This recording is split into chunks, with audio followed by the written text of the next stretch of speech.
You know that voice, the one that shows up right before something important and tells you it's going to go wrong. The one that replays the conversation from 3 days ago and finds 17 things you should have said differently. The one that watches you almost succeed at something and whispers, "You'll ruin this. You always do." Most people assume that voice is just being honest. That's the most dangerous part. Psychologists have a name for the pattern of consistently working against your own interests, undermining your own progress, and sabotaging the things you actually want. They call it self-defeating behavior, and research shows it is far more common than most people realize, and far more structured than it looks from the outside. It doesn't look like chaos. It looks like procrastination the night before a deadline. It looks like picking a fight with someone you love right when things are going well. It looks like quitting something just before it starts to work. It looks organized. It looks almost deliberate, because in a way, it is. Here is what the research actually shows. People who repeatedly act against their own interests are not doing so randomly. There is almost always a psychological payoff,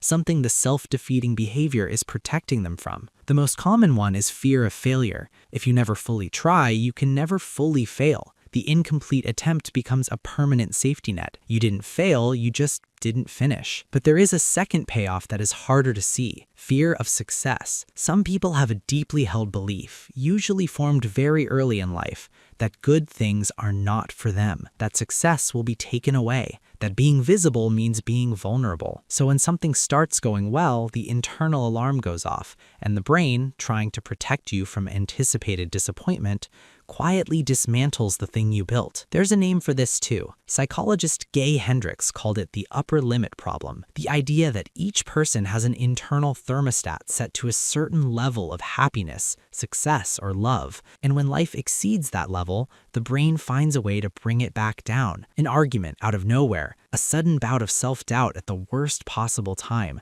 a decision that makes no rational sense but feels impossible to resist. Research on self-sabotage consistently shows that the trigger is not failure, it is proximity to success. The closer you get to what you actually want, the louder the internal resistance becomes. So think about what this means for every time you called yourself stupid after making a mistake, every time you walked away from something that was working, every time you told someone you were fine when you weren't, because asking for help felt like admitting something unforgivable. You weren't being weak. You were running a very old protection program, one that made perfect sense at some point in your life, in some environment where shrinking yourself actually kept you safe. The problem is that the program is still running, in a life where it no longer applies. Understanding this doesn't fix it overnight, but it changes the relationship you have with the voice. Instead of treating it as truth, you can start treating it as information. Not "you're going to fail," but "something in me is afraid right now." Those are not the same sentence, and they do not require the same response. The people who stop being their worst enemy aren't the ones who silence the voice. They're the ones who stop mistaking it for reality. They learn to hear it, name it, and keep going anyway. That is not a personality type you are born with. It is a practice,